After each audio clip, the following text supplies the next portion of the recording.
বাড়ছে তাপমাত্রা, তাল মিলিয়ে বাড়ছে রক্তের চাহিদা। এই গ্রীষ্মে রক্তের চাহিদা মেটাতে এগিয়ে এলো দাসপুর ২ নম্বর ব্লকের কামালপুর গোপপল্লী।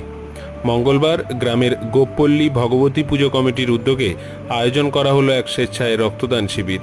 উদ্যোক্তাদের থেকে জানা গেছে, এদিনের স্বেচ্ছায় রক্তদান শিবিরে ৯ জন মহিলা সহ মোট ৪৬ জন এলাকাবাসী স্বেচ্ছায় রক্তদান করেছেন।